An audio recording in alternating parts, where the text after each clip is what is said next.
My job is to get batters out. How do I do that? And a lot of times it's just exposing certain aspects of a hitter's swing or pitching to certain situations so you can create situational outs, keeping hitters off balance by understanding the importance of changing speeds often. And, you don't necessarily have to have top 1% skill or 10% skill. I don't even know, whatever between that, but to be able to do those things. Because if you can locate the ball, you can get outs. You can get ground balls. You can get them to hit into certain defenses.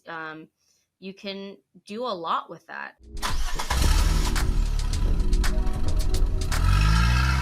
Welcome to the Car Ride Home podcast. I'm excited today to chat with Holly Pearce. She is the co-founder of the Range Pitching Academy, which we're going to talk quite a bit about. Holly herself was a pitcher at San Francisco State University. You've been a college coach. You've coached internationally. You've coached in high school. You've coached travel ball.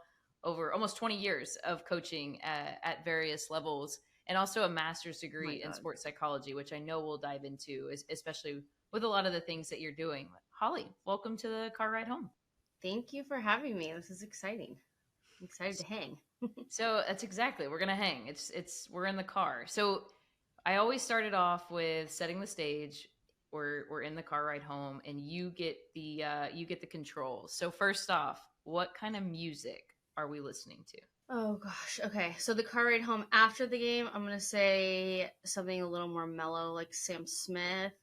I love Amy Winehouse. Yeah, something like slower like that. But the car ride there, I have to differentiate, is definitely different because to pump me up is different. Afterwards, the decompressing, Sam Smith or Amy Winehouse for sure. It's so funny. I know the competitors because that's how they answer. It's like, well, car ride home, this. After a game, going to, it's this. Second most important question, where are we eating in the car ride home? Oh, okay. So lately, I've really been into Chronic tacos.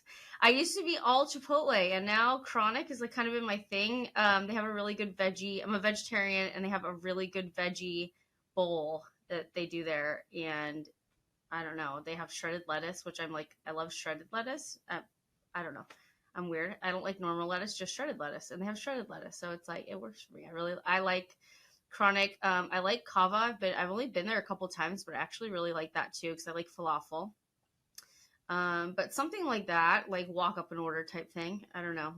Second person in a row, by the way, that mentioned Kava, and I love Kava. I'm right there with you. I just went people have been talking about it. I just went there for the first time like recently on the way home from games, and now I'm like obsessed with that. But I can't find any like super close. So I think I need a sponsorship of Kava now with Car Ride Home. So Kava, if you're listening, we're here.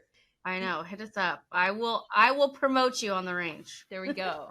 So Holly, you can answer this however you want, whether it's now as a coach or as a player. But when I think of the car ride home, it could be the car ride there as well, right? We spent so many times as athletes driving to and from games, practices. So when I ask you, what's the most memorable car ride that you've ever had? What's your answer?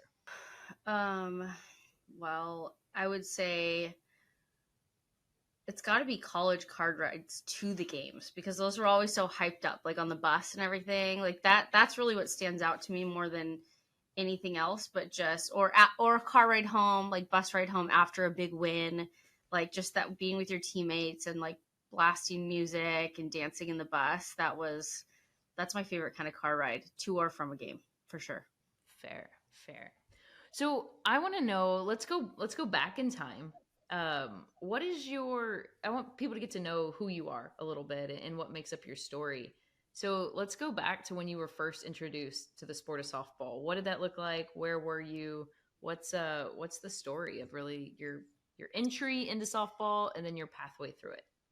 So, if you don't mind, I have to start a little bit earlier than that because I have a really interesting story or it's different, I'll say, that kind of leads up to it. That my mom's from the US, she's from California, but my dad's from Canada. He was a Canadian Olympic figure skater. So he was in ice follies. and my mom was a company secretary. That's how they met. So when I grew up, I was traveling with the ice show. I was traveling with various shows, and I was homeschooled until third grade because we were traveling like on the road so much. So I didn't have really any other kids around. I didn't have any opportunities to play sports, nothing like that. So when I finally got in third grade, my parents planted roots in Southern California, and I had a cousin who played baseball. And so I was like, I want to do that. I wanted to do everything that he did. He was like my only friend. And so that's when I started playing softball. But prior to that, I mean, I didn't know anything about any organized sports other than just ice skating, really. And I really did actually want to ice skate, but my dad kind of like nixed that because he was like, trust me, you don't want that kind of life. He had to move away from home at like 16 to train for the Olympics, and it was a whole big thing. So, but I got into softball my first year, like living like permanently in California when I started school, and just I fell in love with it. And I didn't play any other sports. I just stuck with softball all through that. So when did you actually get into pitching? I think, well, my first year, everybody tried pitching, I'm pretty sure, on the team. And I tried like every position, hated catching. I have to say that. I didn't like catching because I didn't like wearing a mask. It messed up my hair. I was kind of girly girl. And then maybe my second year playing, I was like, I'm kind of good at this, but I don't know. I always like playing other positions too because I was actually pitcher utility all even in college, but um, I don't know. So I like kind of liked being in control. I liked having the ball every play. Like I would get bored at other positions. So I remember that when I was younger. I just wanted to be involved in every single play. I have so many questions, by the way, about figure skating. And wait, hold on. What's like the most advanced figure skating move? Like I think of like triple axles. What's your Yeah, biggest? well, nowadays they do even like quadruple like axle, like Lutz's axles. Yeah, Can that you would do a probably be double axle? me. Heck no, absolutely not. But I can definitely. I'm like good on skates. I can skate backwards and all that, but I no, I can't jump. When I was really little, my dad would take me skating, and because he was a pair skater, so he would just kind of throw me around and do like little like twirls and stuff with me when I was really little. And I have great memories on the ice doing that kind of stuff. So But cool. yeah, it was. I love ice skating. Being from South Texas, like that just wasn't a thing.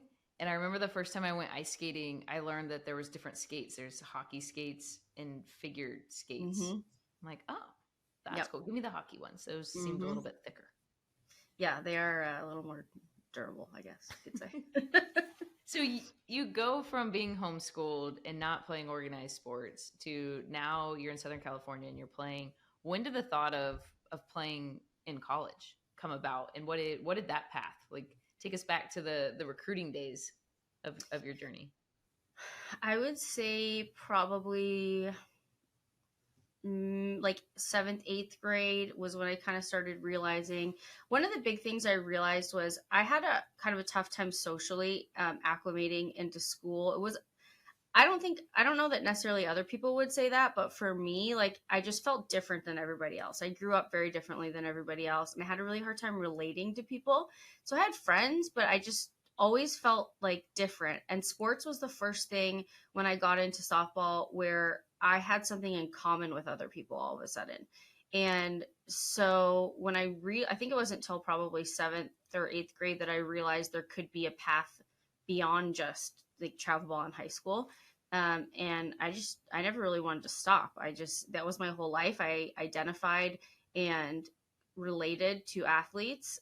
All my friends were athletes, and I wanted to play all I knew was that I wanted to play for as long as I could.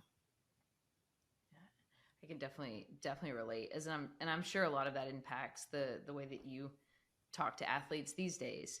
So what did that look like? When did you make the decision to go from being an athlete to transitioning into a coaching role?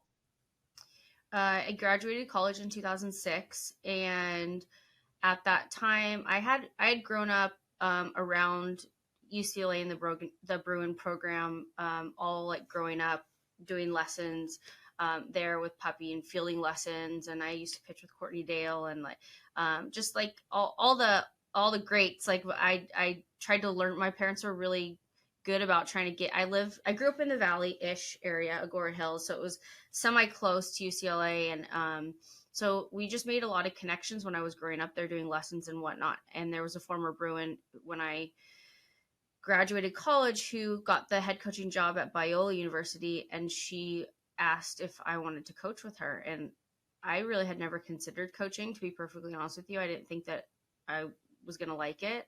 But I fell in love with it, I think, probably the very first day. I loved it. And it's the only thing I've done since. Well, let's go ahead and dive into, because I think we'll probably look back on some of the times and different levels that you've coached at. But currently, today, you co-founded the Range Pitching Academy with Tony Rico, and I've been following you guys on social and just see it. Just looks, honestly, it looks cool. It looks fun. Like I feel like you made pitching fun. So can you give the backstory? And it might take you back of like, through your times of coaching, but what's the backstory on why and how you guys built the Range, and explain a little bit of what it is? So when I came into Firecrackers 6 years ago or 7 years ago, whenever I started coaching, the concept, the range itself wasn't a thing yet, but the concept of the girls throwing into targets and a lot of the different like systematically the way that we do things in the range was implemented within Tony's Firecracker team. And even before that, it was something that was implemented like in his college experience. So it's certainly not anything we made up, but I started getting familiar with the system and I saw the system work. And I just started remembering all of these times over the years that I would coach against him and coach against his teams. And, they've had some fantastic big time players that have gone through the ranks of his team, his Firecracker team in particular.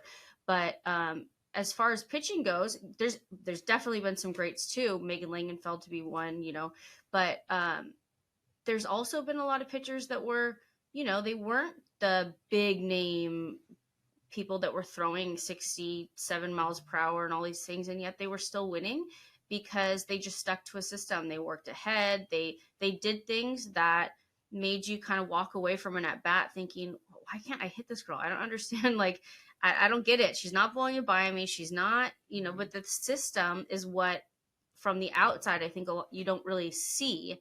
You just know that at the end of the game, 80% of your batters grounded out and you lost to a pitcher that really didn't look all that overpowering.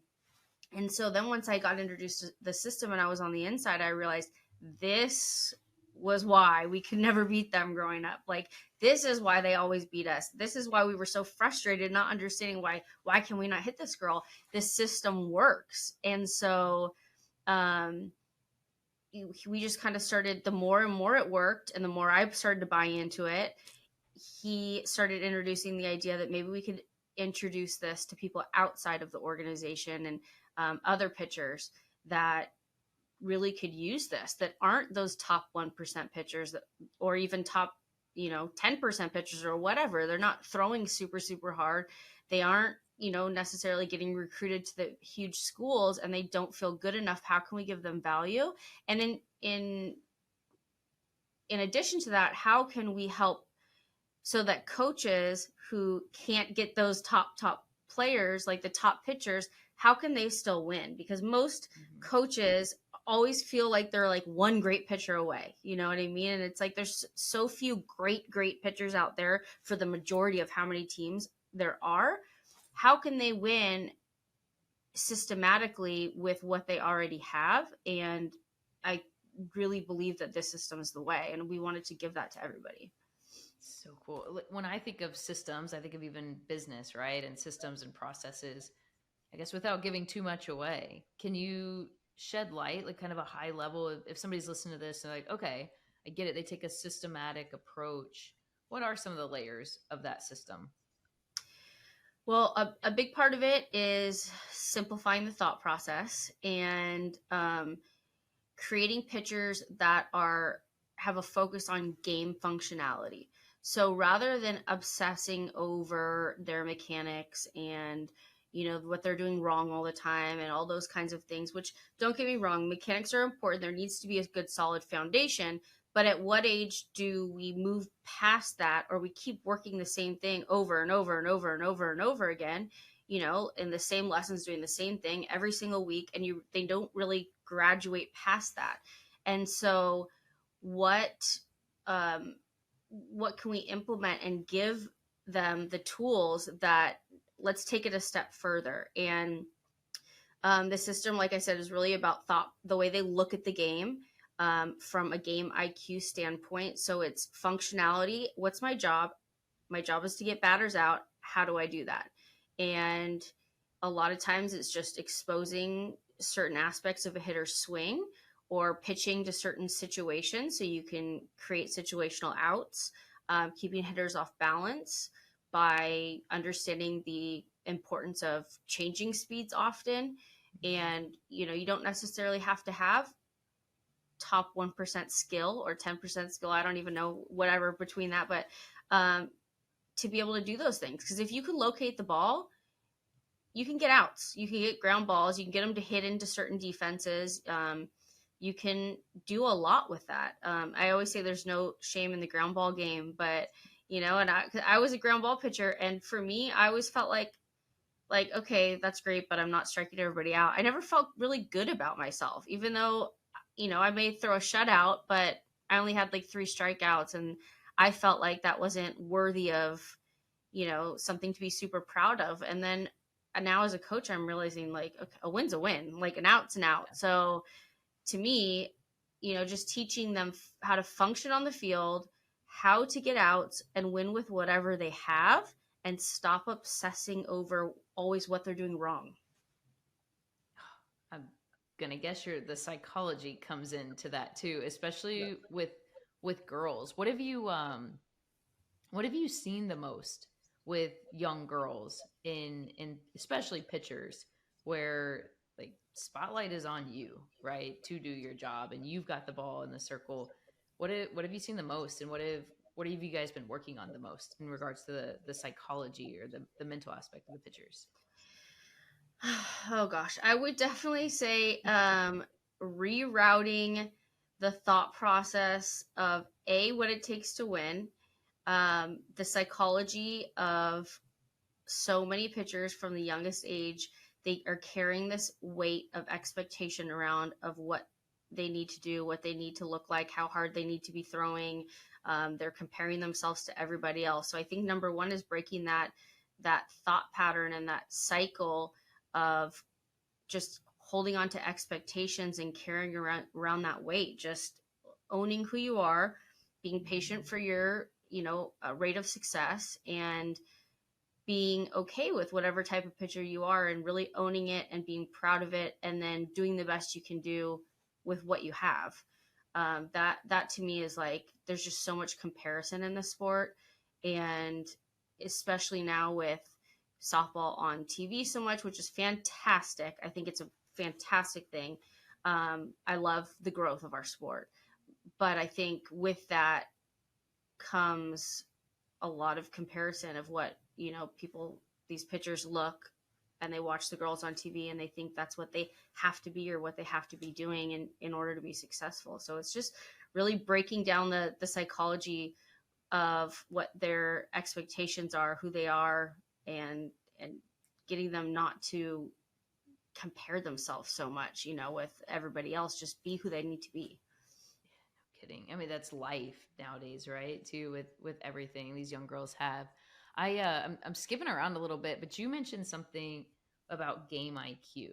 And when I watch you guys and what you're doing, maybe this is because I'm a huge nerd and like into academia, but I love what you're doing with the classroom sessions. And it's like you're actually taking them out, and it's like it's pitching school, It literally. Like is, yeah, they're it is. going to school, which is so important. I mean, number one, I don't think we practice enough anymore, but like actually teaching the whole game around it Can you shed more light on what you guys do from a classroom setting, and why? What prompted that for you guys as well?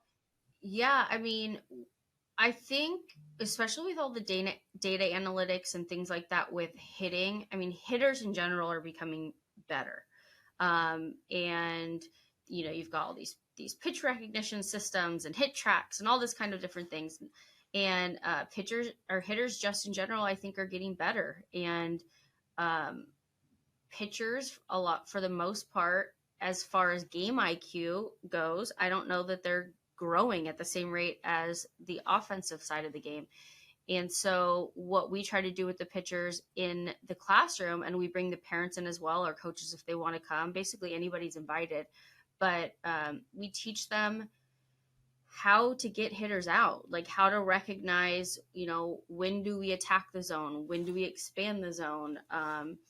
In certain situations with certain types of batters, what are we looking to do to them? So it's really teaching them how to play chess and how to play the game strategically. And so I think that even though for a lot of these pitchers, they don't get to call their own game, they don't call their own pitches necessarily, but there's so much you can do within the pitch call when you're recognizing something because you have control of where the ball goes. So, for instance, if you see somebody like we're talking about in class tonight and last night, watching strides. So, you see somebody with an open stride, and in our opinion, open stride really sets them up to be able to hit the inside pitch, especially like low and in pitch. So you see them with an open stride, you recognize that your coach calls an inside pitch. All right, instead of putting that inside pitch on the corner of the plate for a strike, I'm going to get it really tight on her and throw it more like a setup pitch for my next pitch that's going to go outside or whatever. Or same, if you see somebody stepping, diving in, and then your coach calls an outside pitch, I'm going to take that ball and I'm going to bring it like 5 balls off the plate. I'm not going to put it on the corner. So you have the ability within whatever your coach is calling, because a lot of these girls honestly have, especially the ones that have been to a lot of classes and the older ones, they have a lot more information than some of their coaches. And so how can you still be respectful of them? You can still call or throw what they're asking you to throw if you don't have the ability to shake them off, but you're knowing where that you can put the ball in a spot that you're not going to get exposed, and you can still either get maybe a ball that's going to set something else up, or a ground ball or a foul ball or something like that. I love that. Are you guys are you measuring their growth in that understanding? Just, and I'm asking because I'm curious if you've seen like a girl first come into the range and going through that classroom setting and maybe she couldn't answer it. Are you seeing the growth where now like they're picking up on things pretty quick? I would say, yeah. So we have been talking about how to figure out like a measurement system. We really want to start implementing something really concrete that girls can measure their success, because we want to know that they're getting better. We do have periodic sharpshooter testing, we call it, where they're tested on their accuracy, where they've got to throw the sets of 5, and what we shoot for is 3 out of 5. In terms of like hitting their spot, that's because that sits at 60%, which statistically, with pros, baseball, softball, that's typically where the best are sitting at about 60% accuracy. So that is part of our program, is implementing periodic sharpshooter testing. But we're really been kind of brainstorming on how we can expand on that. And stay tuned, because that's something definitely at one point we're going to be introducing. But on top of that, I would say the growth in the classroom, watching the girls speak and their behavior, that's a huge measurement of growth for us, for sure. The girls that come in at first when they're really shy, and then all of a sudden they're really speaking up, and they are sure of themselves, and they're stepping in to help the new rangers when new girls come in the class, and you see them really taking ownership and telling them what to do and helping them get set up to warm up and stuff like that. So that's a big measurement, I think, too, even though it's not necessarily structured, but you can definitely tell that the girls are changing and growing. Did you know less than 10% of high school softball players go on to play college softball? The recruiting process can be hard and confusing. That's why the Alliance Fast Pitch partnered with the best in the recruiting game, NCSA. NCSA has been a leader in college athlete recruiting for over 20 years and has helped more than 250,000 student athletes make commitments to their college choice. NCSA provides innovative tools to help athletes through online education and performance training, expert recruiting guidance from former college softball coaches who've actually been there, data-driven college matching tools, and access to more college softball coaches than any other college recruiting service. And get this, Alliance members get 50% off NCSA Team Edition and NCSA services. Yes, 50% off all recruiting services and products from NCSA just for being an Alliance member. And trust me, I've asked. The Alliance is the only partner with this 50% off discount for our members. Take advantage of this Alliance membership benefit. Get the edge on recruiting. To see what NCSA has to offer, visit thealliancefastpitch.com, click on partners, and find NCSA. NCSA, the smart way for coaches, clubs, and athletes to win at college recruiting. That's huge growth. Do you mix ages? So, or what are the age ranges? And then do you group them together at all? Yeah, we do. The classes are open to all ages, which is another discussion we've had of, whether or not that may change in the future. But everybody's in the classroom together. And then when we go to the back, I mean, we have a lot of lanes in the facility. So we typically will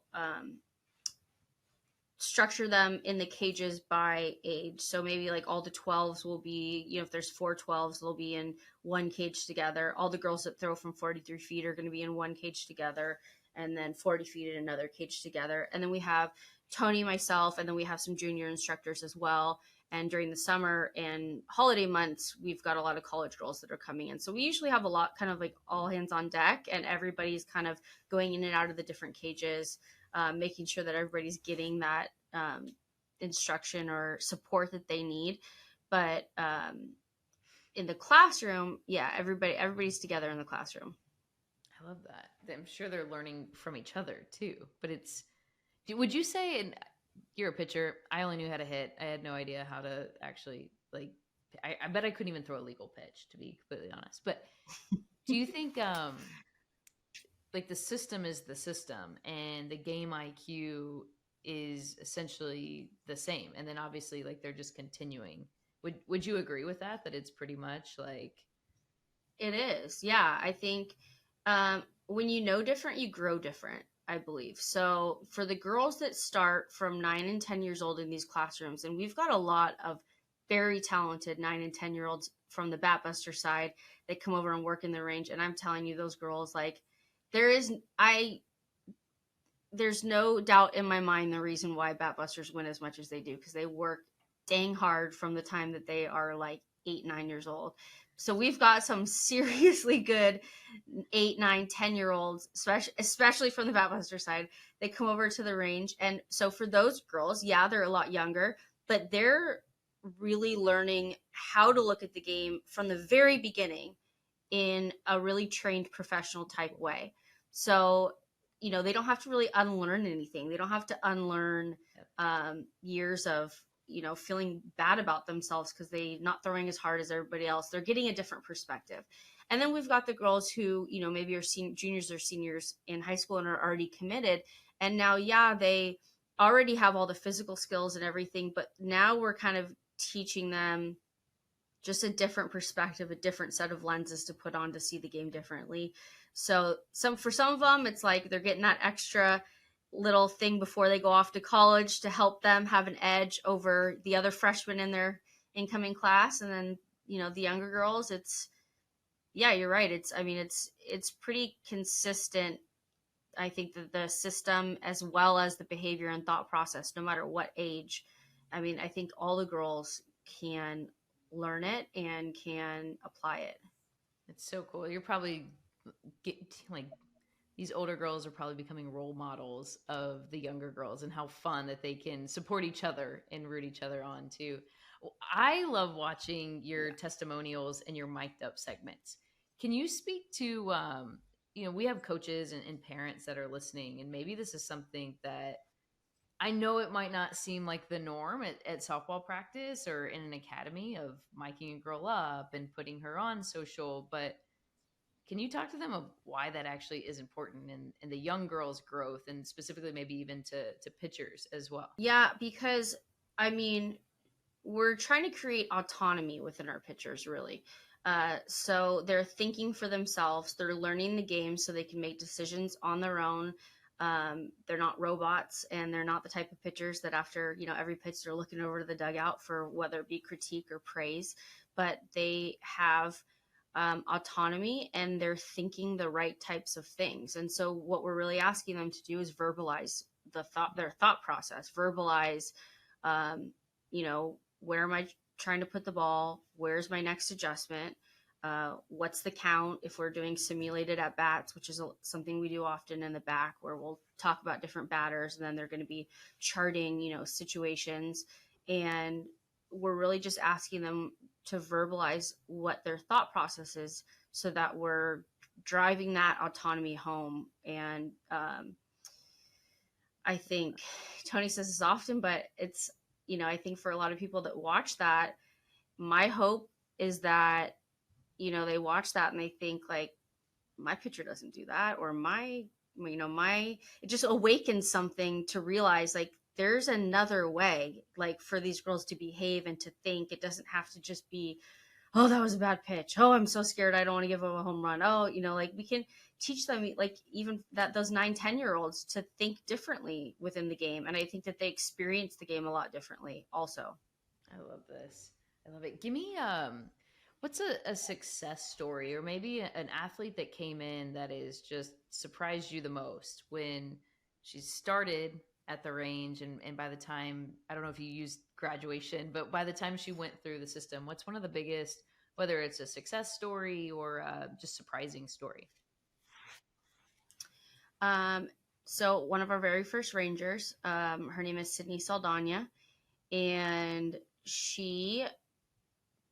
I would say I related very much to her. Maybe that's why I kind of took a special interest in her. That she threw mostly just all down stuff, not real hard, a lot of off speed, and she was always told. I started giving her lessons when she was a freshman in high school, and every team she was on, she was always told she didn't throw hard enough. She was never really praised. She'd go out and she would get outs and do her job and get ground balls, but she was always kind of overlooked.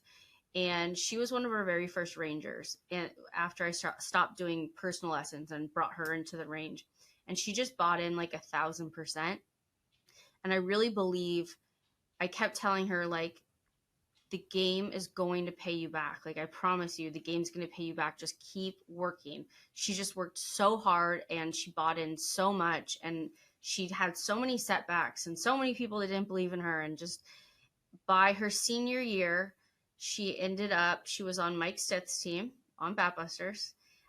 She pitched the semifinal game. They had to beat us twice to get to the championship, and she pitched that first game to beat us, and she beat us and helped get them to the championship, and they won.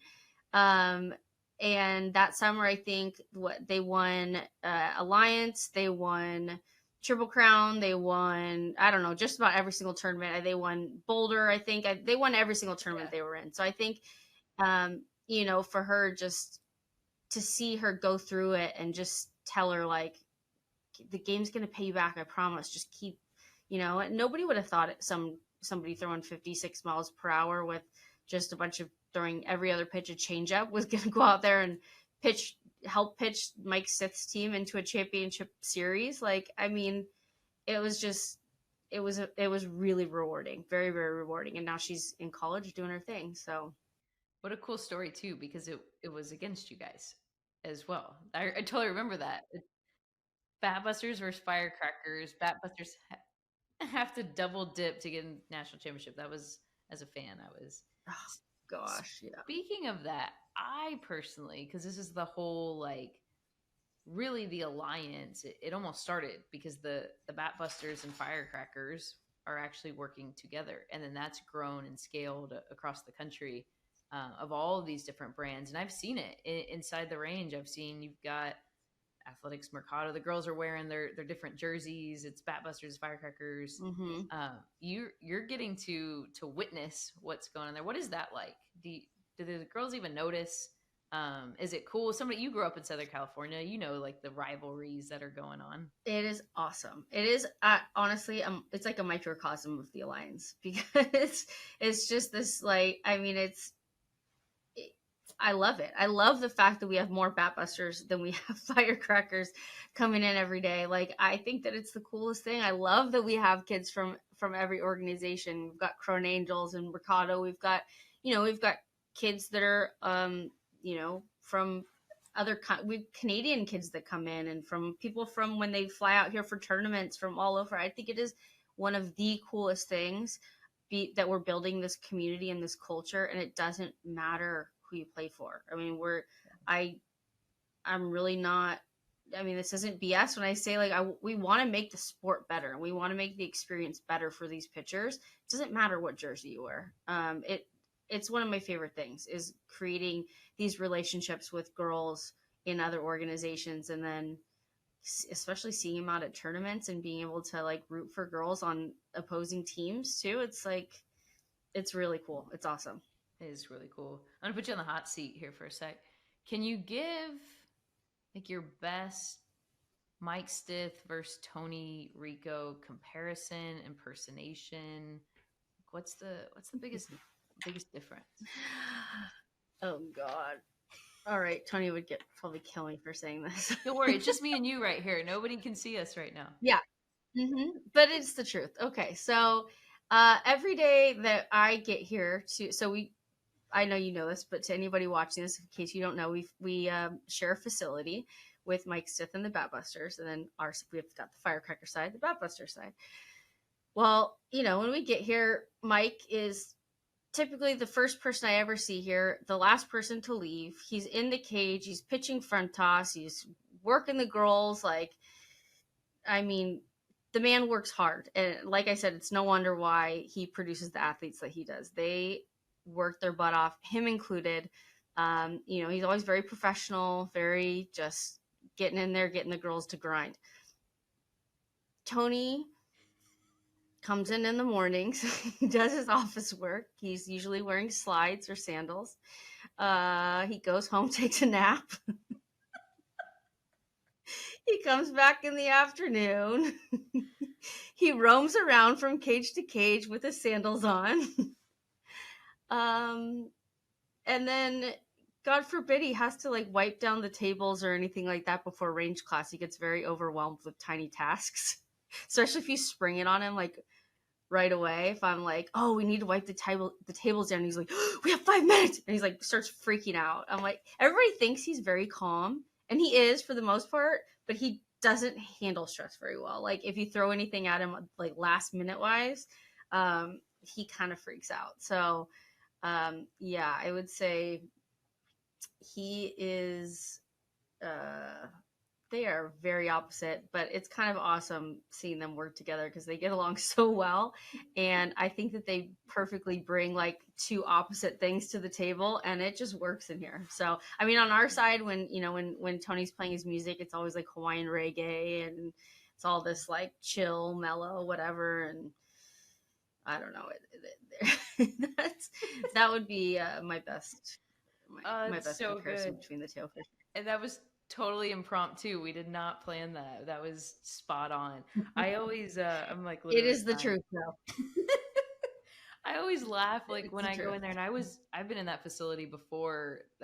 Firecrackers and the range were in there, but now you walk in and it's like you got sleds and like barbells and all the weights on one side, and then you have your really pretty rings and colorful lighting and like all the like pretty stuff and the branding going on the other side. And it's just, but it's awesome and it works. And you're right, like I do think that's it it's so opposite. It's so funny. Yeah, Oh, our whole like our range cage is all neons and good vibe signs, and like it's all like I'm like, that's my vibe as well too, for the most part. Like I'm laid back. Like I'm my mom was my mom's a hippie, so I was like right now as I sit here, I'm not wearing any shoes. So I'm like, I hate to wear shoes. Like, I don't know. It's just the firecracker side, Baptist side. Hate to say it, but I mean, it's probably the reason why they double dipped us at at Alliance 2 years ago. Oh man, I love it. I too. I'm actually wearing shoes right now, but for the most part, I work from home, and I'm not. So I get you. I want to. I'm curious. Switching gears here, going back because we're in the middle of our pitching month, and every month we've done different themes, and so it's really fun. I actually I just talked to Riker Chasen, who is a college pitching coach and is diving more into the data side. And I there's obviously different levels of pitching and different things, but what would you say to the girls? Because we're getting to a culture now where data is not necessarily becoming more important, but it's more visible. People are talking about it. So going back even to your comparisons, like now you're watching TV and we're talking about ball flight data and we're talking about spin efficiency and spin rate and Mm-hmm. just some tilt and all the different stuff. But for your young pitchers, do any of them come up to you and ask about data? And then what's your conversation with those younger pitchers? Yeah, they do. I actually just ran a Rapsodo session for some pitchers on Monday. But uh, in my opinion, what I tell them is to take it, in stride and take it with a grain of salt. I think it can absolutely be useful, and it's something that college coaches are asking for in terms of recruiting. So I think it's necessary, especially in that capacity.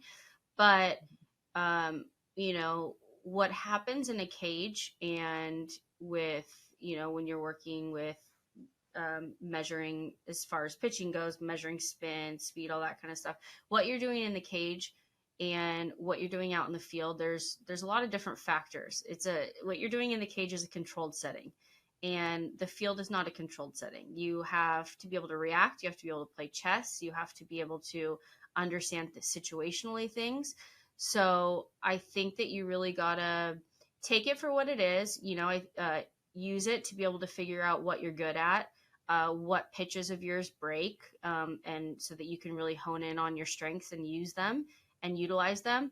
But don't mistake data for game functionality because, um, if to relate it to hitting, for instance, I mean, if you're swinging at bad pitches, it doesn't really matter what your exit velocity is and your mechanics and your swing and all that. But if you're making bad decisions at the plate, you're not going to produce. And it's relatable also to pitching that you got to be able to make good decisions and put the ball in good spots, dependent on the situation or the batter or what's going on.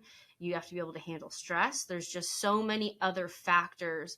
It is not a controlled environment the way that it is in a cage, a lesson, or when you're doing data. So you really got to balance the two, I think. I love that. It's so interesting. I have another hot seat question for you, especially because you're in the travel ball world as well, and you're in the tournaments. You play in our national championship, which the farther you go, you're playing a lot of games. What are your thoughts on pitch counts in youth softball? Ooh, that's a good question because okay, I just put you on the spot there. I know it's tough because it's like, okay, in my personal experience, I never had any injuries. And I was the type of pitcher that could go like 5 games in a day when travel ball was like that, like where I would just go, go, go, go, go. And I was fine and I never got hurt or anything like that. So, I think that when you relate it to your own experience, you kind of want to be like, oh, you're fine. Like, I did it. You can do it.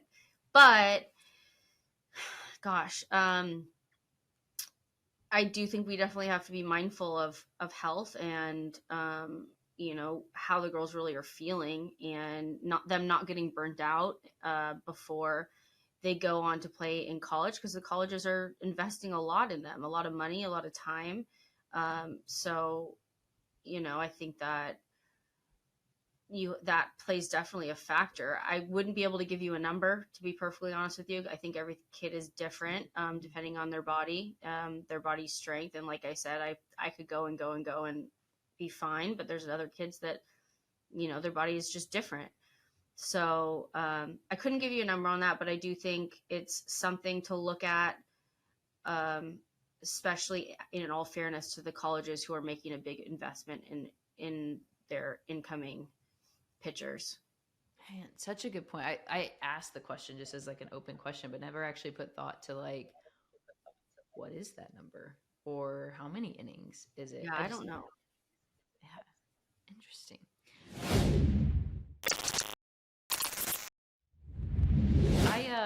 Okay, I like to do like just quick rapid fire questions at the end. And these are going to be kind of all over the place, but I know you're a learner, you're a studier. So what are you reading or what are you listening to right now? Okay, so I'm reading post World War II fictional novel.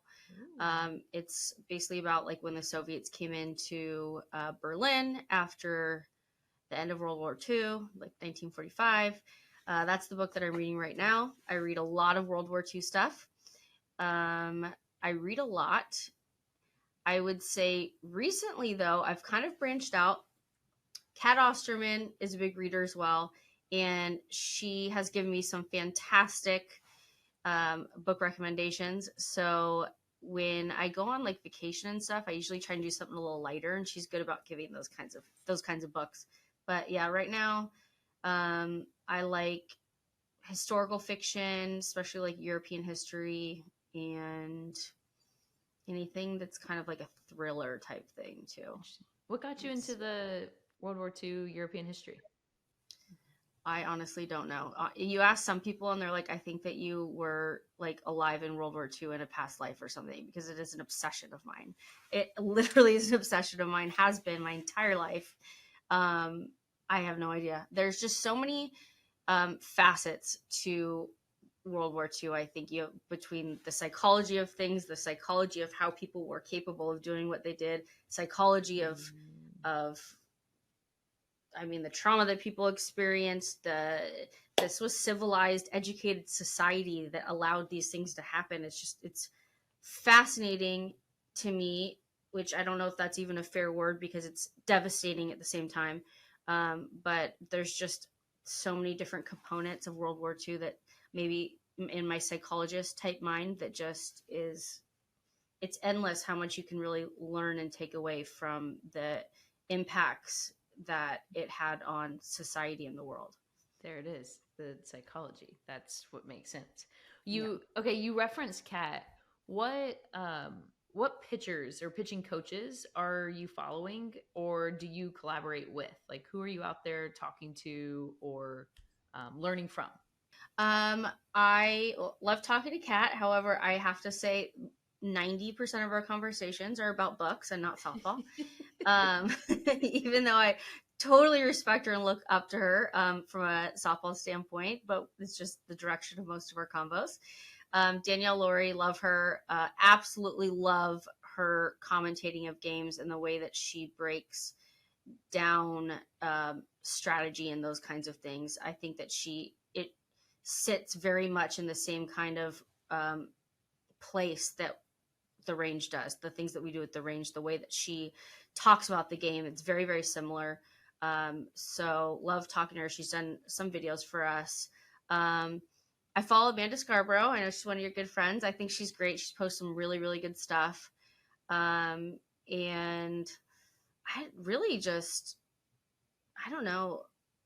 I guess right now that those would be the big three for me right now. What's something you want to see in the development of youth pitchers across the country?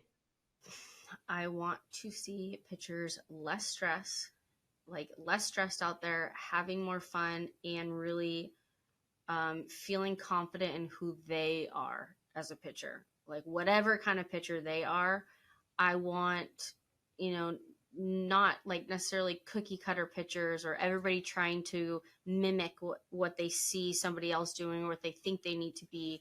I want more ownership of, girls say, you know what, I'm a ground ball pitcher, or I'm a pop fly pitcher, or every pitcher out there wants to be a strikeout pitcher. And the reality is that not every pitcher is or ever will be. And most pitchers are going to be pitch to contact type pitcher. So own it. Like that's what I want to see in the pitching world, the pitching industry, is more praise and more ownership in all different kinds of tools that pitchers have, and them really owning them and using them. I love that. I love that. If you we're gonna go in game. If you're in game, I know this is kind of like situational, but talk to coaches right now. What's your biggest piece of advice for those in game mound visits, and something positive, or that they, whether it's one word, one phrase, something they can say to their pitchers in game during one of those mound visits? Well, definitely stay positive. And then I think something that's useful just in terms of like, what are we trying to do to this batter? And like something proactive. This is what we're going to do to this batter. That's it. Like to give them like, this is what we're going to do. We're going to get her to ground out to third, or we're going to get her to ground out to second. Have them visualize what they're doing, trying to do to the batter, and then go out and execute it. So they're not thinking about all these other things or what could go wrong or what their body needs to do. It's just like, listen, I need a ground ball to third base. Give me a ground ball to third base on this one. Like, I think that can be really useful. I like it. I laugh. Like, I really like to pick out the pitcher's parents. They're pretty easy to pick out during a game, especially like, I don't know, as farther we go in our championships. I'm like, yep, you're a pitcher's Mm-hmm. parents. What's your biggest piece of advice to pitchers' parents, which is not always the most desirable position at the complex? um, don't listen to the other parents, for one.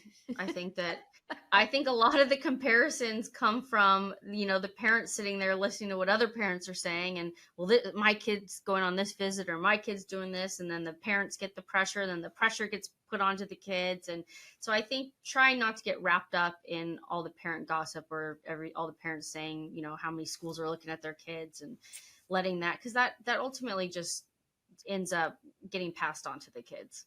That, and just try to stay as positive as possible. It's like, I have to say, my dad, being a professional athlete, he pushed me only in the sense of, you don't have to play softball, but if you're going to play it, you're going to do it the right way. And it wasn't ever result oriented. It was how I played the game. And I think that that's always stuck with me. And I think that that's something that all parents can do, is just, you know, talking about their commitment level and their work ethic and things like that, but not always critiquing their outcome. Very good advice. And last, what's your vision for the range? What do you want to see in the next few years, next 3 to 5 years? What will the range look like? What do you want to see?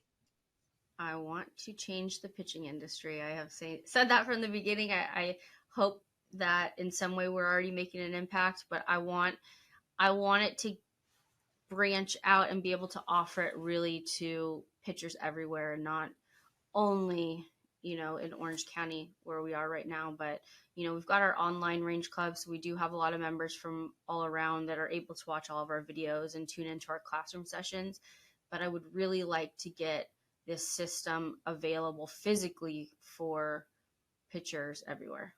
I love that. Well, speaking of, for anybody listening that wants to find out more, how can they train with you online, or where can they find your info? Yeah, so our online, we have an online range club. It's called rangepitchingclub.com. That's our website. And there's opportunities for monthly or yearly memberships, but we upload new videos every month. There's currently a library of, I don't know, 100 some videos, I think, up there right now. Some of them are short clips, like things that we've done about specific subjects, just 2-3 minute clips. We have also full classroom sessions. So we'll have somebody come in once a week and video our classroom. So it's like they're in the classroom. And then we have some bullpens up there, and different stuff like that. Tips from the greats, Danielle, Lori, Leah, O'Brien, and Miko. Who else? Kat Osterman. They've all made some videos for us that they've contributed to our online range club. So it's really just, as far as game strategy, you can basically get it all in that online range club. That's very cool. Well, Holly, this was fun. It wasn't too bad, right? In the car ride? No, I'm good. Once I settled in, it's like the build up that makes you nervous. I love it. You are fantastic. I love what you guys are doing. Excited to Thank hopefully you. be a part of it too, and how we can help spread the word of what you guys are doing with the range. But I love the Appreciate transformation that you guys are having on the individual athletes. I heard a really cool quote. I was watching one of your reels, and it was like a testimonial that a girl did. And she said she can apply these things way beyond just pitching. She's applying things in the classroom and in her life. And you can just see the confidence that she had in as a young girl. So it's really powerful stuff that you guys are doing. It's a life classroom, we like to say. It's a life classroom for sure. I love it. Well, thanks for joining us on the car ride home. Hey guys, we hope you're enjoying the Car Ride Home podcast. Hopefully we're filling the air and making your car ride home a little bit more enjoyable. Please be sure to subscribe to our podcast on Spotify, Apple, or YouTube, and leave us a review. If you have any special guest or requests that you'd like to hear, or have us bring a guest or a story onto the podcast, shoot us an email, info@thealliancefastpitch.com. We'd love to hear from you.